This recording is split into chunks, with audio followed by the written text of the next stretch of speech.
As India starts its G20 presidency, the world's fastest growing economy endures geopolitical change, making it pertinent to analyze what lies ahead.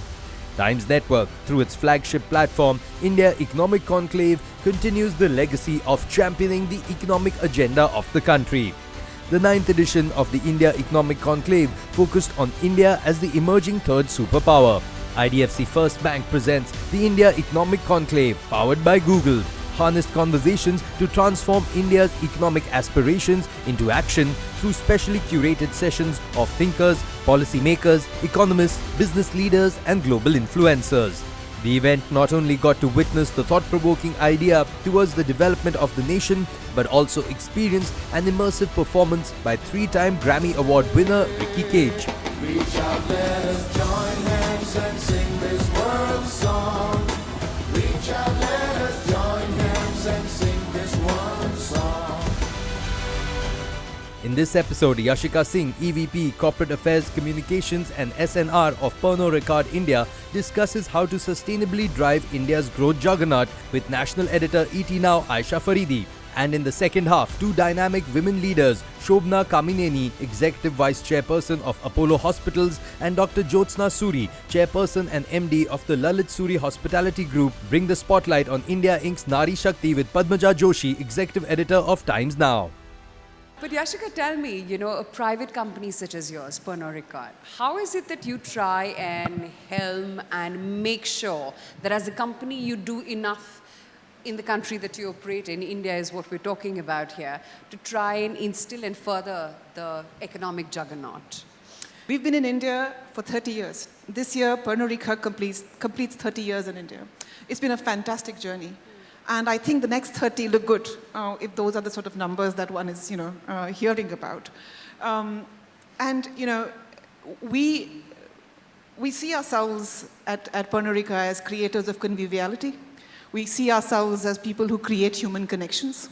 So that sense prevails through all our activities, all our operations, all our sales, commercial activities, including our sustainability activities and the work that we do with our stakeholders.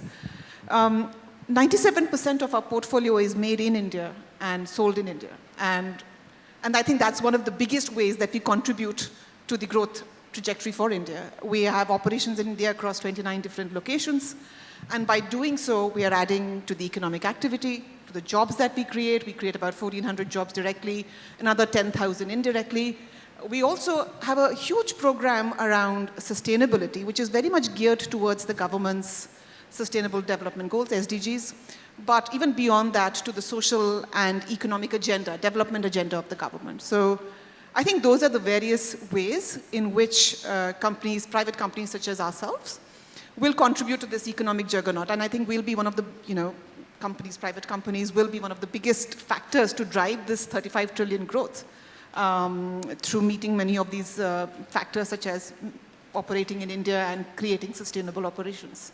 So tell me a little bit more about your initiatives, because more and more the focus now when it comes to companies, especially when you look at them from an investment perspective, is ESG. You want companies around you to be ESG compliant. How is it that a company such as yours is conscious about what you're doing, not just for the economy, but for the environment and climate as such as well?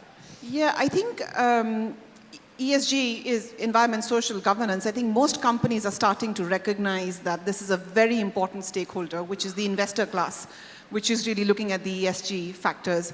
But more and more, it's sort of going beyond that class of stakeholder. It is consumers, it's the society at large, it's your customers, governments. Everybody is starting to look at ESG parameter and holding companies responsible for it, right? And when Pernod Ricard looks at it, we look at it from a returns to responsibility factor and not just returns to investment. How do we look at it? We look at it from an entire value chain perspective.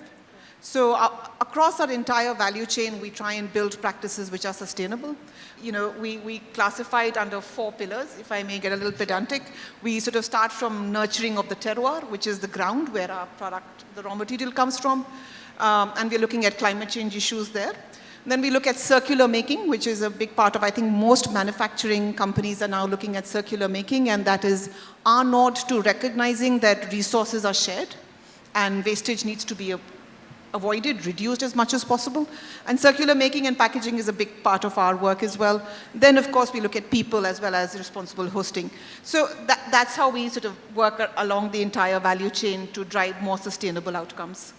You know, since you talked about your basic raw material comes from the earth, and I think you more than anyone would have a better sense of what the climatic changes are doing to earth and thereby your produce and your basic raw material. Tell me a little bit more about how is it that you are a conscious company in that sense, right? And we talked about it when we talked about ESG compliance as well. And what is the reality on ground of climate change and how we need to now sit up and take notice because this is a hard-hitting reality? Yeah, I think the government of India is well cognizant of its responsibilities around climate change. And as I said earlier, many of our goals are aligned with the goals of the government. What's the reality on the ground? Well, it's different for different people, Sure. you know, and I think we're all at different stages of recognition and mitigation when it comes to this factor, and that's absolutely fine. I think we all need to be able to do, you know, what we can at this point of time while educating ourselves about the implications.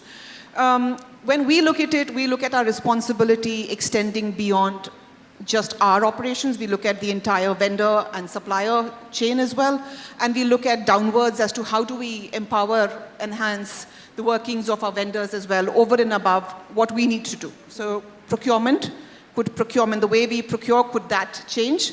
Where we procure from and the people who are producing it for us, could we encourage them to try different ways of doing things? We actually have an ongoing program where we are looking at adding efficiency as well as sustainability into our operations as well as our supply chain. And it's a very conscious driven program which over the next 10 years is looking to meet targets on scope 3 climate reduction, scope 3 carbon reduction targets that are being built into the way we do our business.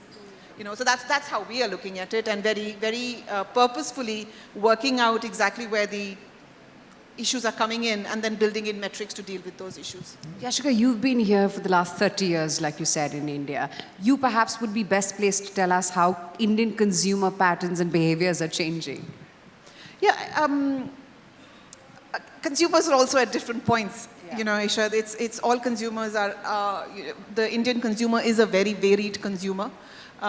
Consuming at different price points, right? And so therefore that informs a lot of their choices and their information and the knowledge and how they're making those decisions. I think it's incumbent upon companies like ours, who are leaders in the sector, to sometimes push the envelope on consumer, what is acceptable to the consumer. We have done something like that. Our product comes in an outer packaging, which is a cardboard packaging. And as of last year, we did away with the outer packaging on a significant portion of our portfolio. So our product now is sold without a packaging, which is a big step. I cannot imagine any FMCG company sort of stepping up and saying we'll sell our products without the outer package. We took that step, and obviously we were ready for some amount of consumer backlash because our consumer knows the product on the basis of what it looks like in packaging, right? That's the relationship the consumer has with the product, yeah. Right? And we did away with that. And we did it because, we knew that by doing away, we were removing 500 million monocartons. So those 500 million monocartons in a year, gone. What that meant was 7,300 tons of carbon reduction coming from packaging material. What that meant was 2.5 lakh trees not being cut any longer to make that packaging. What that meant was that we got a much better water footprint because we were no longer using water to create that packaging, right? And what that also meant was that our waste to landfill coming from packaging went to zero. All fantastic outcomes, right? Absolutely. Thank you. We are very proud of it. But what that meant was this was great for the company, but was the consumer seeing all this? Was the consumer involved enough to realize that the product is still a great product, but it's a more sustainable product? Yeah, it's for companies in India to actually change consumer behavior, right? Yeah. But Yashika, here's to next 30 years. Absolutely. All the very best, and thank you so much. Thank you very much. Thanks. Thank you.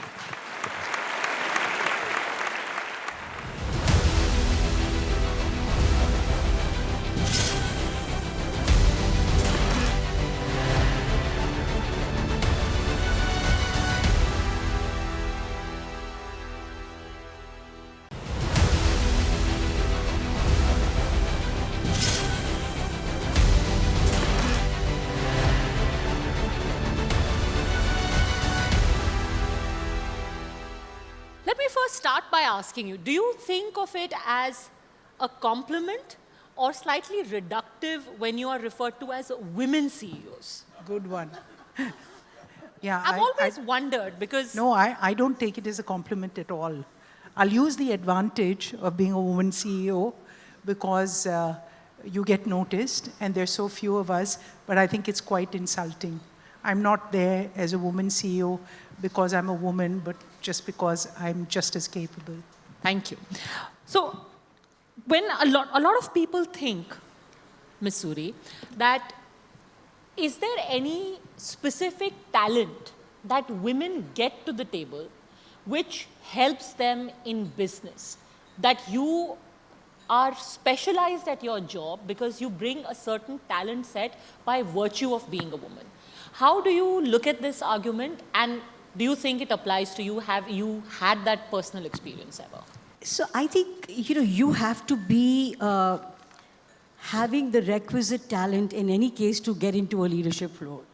So whether you're a man or a woman, it really doesn't make any difference.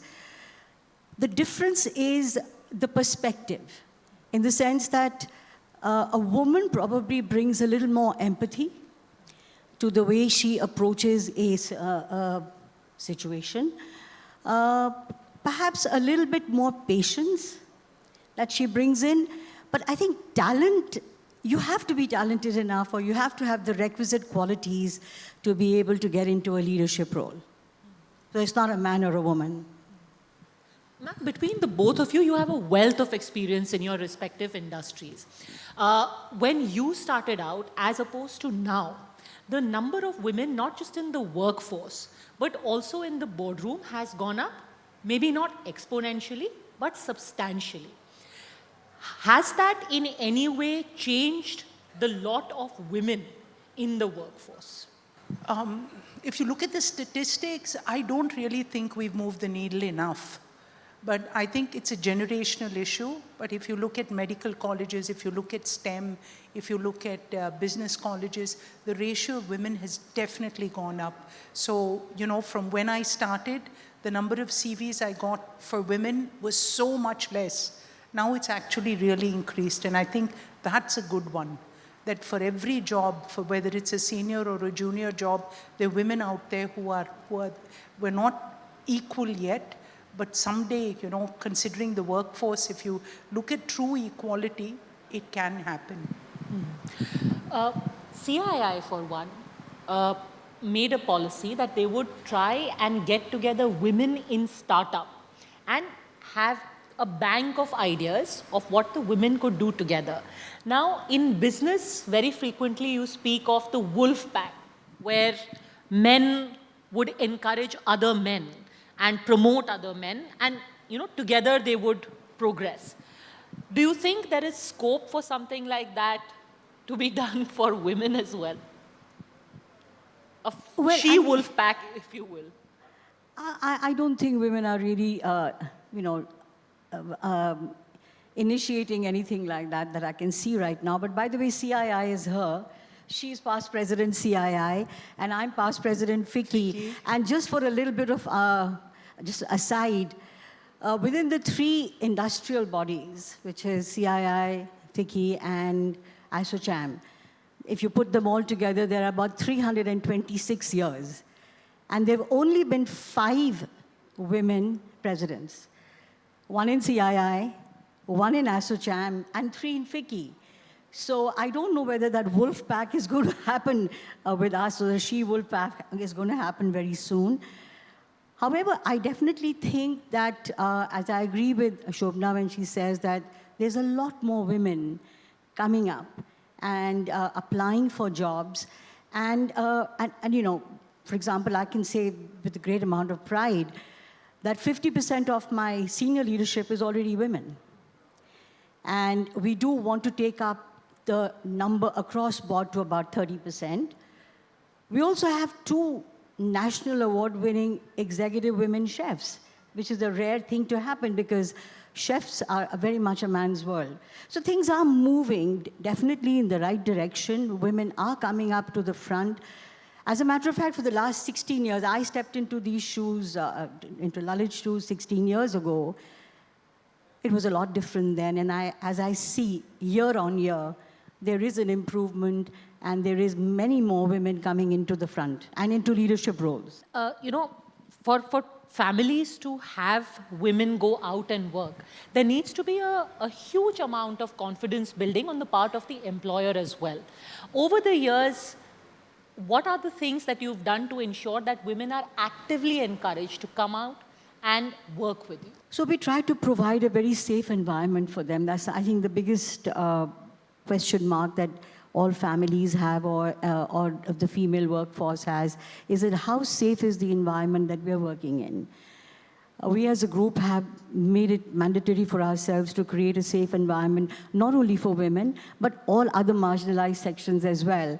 Whether it's the LGBTQ community, whether it's the differently abled people.